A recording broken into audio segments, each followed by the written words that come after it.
G'day all you beautiful people, welcome to the Sydney SuperCoach Classic Preview. Last week of SuperCoach Previews. Fingers crossed you guys have enjoyed them. I really appreciate you getting on board. The Swannies are an interesting prospect this year. They did pretty well in the draft, I think. I really like their youngsters. They've got some aging guys as well. Still think they're maybe a year or two off the flag. Not sure if they'll win it this year, but hey, they all surprised us last year, but who knows. But we're not here to talk about their season. We're here to talk about their Supercoach. As always, let's begin with the defense, and the best pick is the best defender in Supercoach, and that is Jake Lloyd, as we know. For everyone going, oh, he had a down year. He did. Scaling had something to do with that. Don't forget, with the 2020 season, scaling did matter, and he was still the number one ranked defender. So why don't you have him? If you don't have him, please comment below and let me know why, because I just don't see why anyone would not have him at this point. Man's a star, genuine gun. Don't know what else to say. Takes every kick in and plays on. He's not that great one-on-one. Doesn't need to be. Just get him in your team. Watch list for me, Braeden Campbell. Is he the one that takes over the Jordan Dawson role? If so, geez, that price is tempting. Considering that a lot of people, especially after my Carlton video, pointed out Caleb Marchbank as an option, he's not that much more expensive and would play a much friendlier Supercoach role. He is a beautiful kick. That's why he's a watch list, though. I need to see him doing the Jordan Dawson halfback wing role in the preseason before I make a final decision. But that is money for Jam if he plays all 22 games, because he could go genuinely bonkers and get that average up exponentially. I know Chance have actually got everyone else. I don't think there are any other relevant Sydney defenders at this point. If you can find your own, good luck to you. But for me, I'm just not going with one, so I'm going to breeze through it. And I don't really have a cash cow either.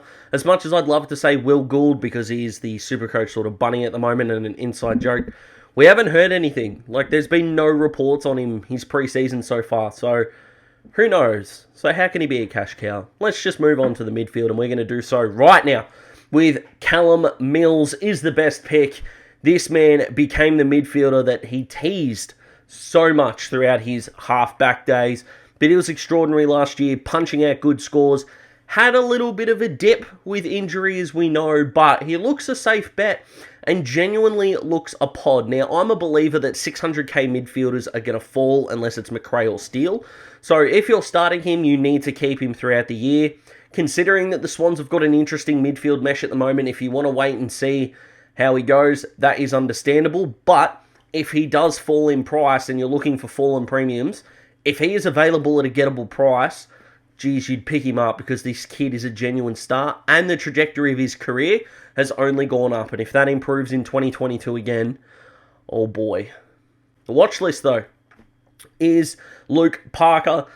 Way younger than I thought he was. I thought he was like 32, but he's still 29-30, which is awesome. Kind of that dependable guy. I think he's more draft relevant than classic relevant. I don't see how he can take that extra step, but if my no chance player doesn't play as much midfield time, we might see a generous improvement. And again, if it takes the Swans midfield a little bit to get going, he could fall in price and kind of like Andy Brayshaw, rocket up at the back end of the year, because he is such a class player. One of the most underrated players, if not the most, in the competition. And let's get to the no chance, and that is Josh Kennedy. Massive congratulations to him for becoming an AFL Life member. Thoroughly deserved.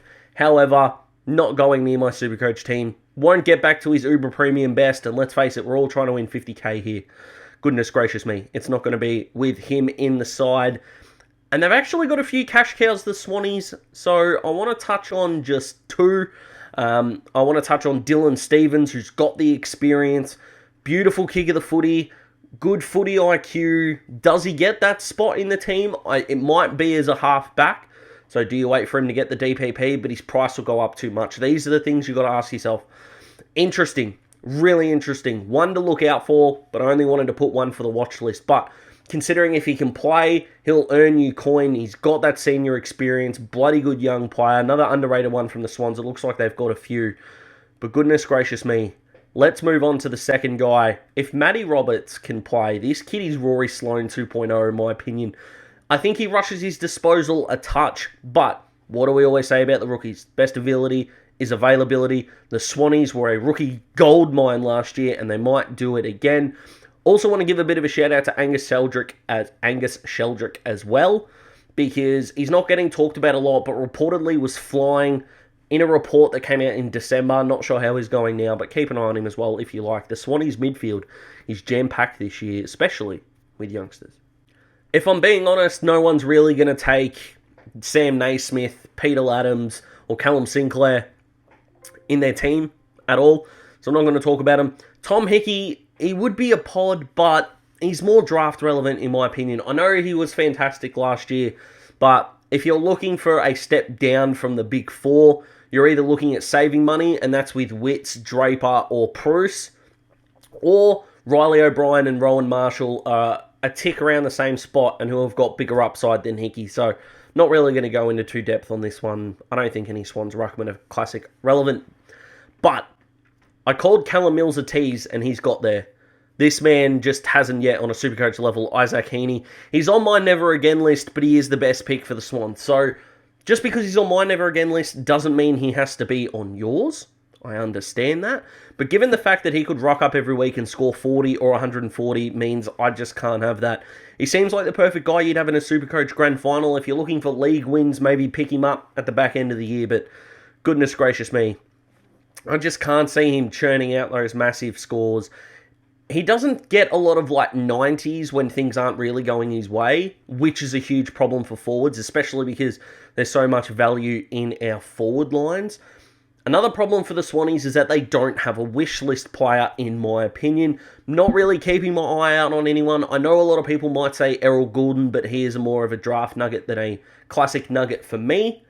I am putting Buddy on the no chance. No one's really having Buddy, but he deserves a lot of respect for the career he's had. He's one of the top 3 best players I've seen. I know, don't freak out, but I'm only in my mid-20s, so I haven't seen, the Locketts, the Dunstals, the Ablett seniors live. Can only watch highlights, so I don't put them in the category of best players I've seen, so don't freak out. But the Bud's not going anywhere near the team, and they don't really have any forward rookies that are worth talking about, in my opinion. The Swannies are a good team, good lineup. I really liked where they're headed, but their youngsters are firmly in the midfield, which is going to make for an interesting watch throughout the year. For Daz's final word, I've got Dylan Stephens in my team as well as Jake Lloyd, and that is it for the moment. Fully open to having Matty Roberts and Angus Sheldrick, depending on what happens throughout the preseason. But who have you guys got in your team from the Swannies? Who are you considering? Who are you keeping an eye out for? Comment below. Let me know. I'd really appreciate that. How do you think the Swannies are going to go this year? Are they smoky for the flag? Do they take a step back? All that good stuff, let me know. I hope you guys are having a fantastic start to your week. I know that I am, especially because I get to bring this to you. We've got West Coast on Wednesday, Bulldogs on Friday, and that is the classic previews done. We'll get stuck into the draft content. It's going to be absolutely fantastic, and a special video coming as well as non-Supercoach videos. If you haven't checked out my Who's in Trouble for a Contract video, that link will be in the description as well. Check that out. That'd be fantastic. Until then, guys, I'll see you on Wednesday. Goodbye.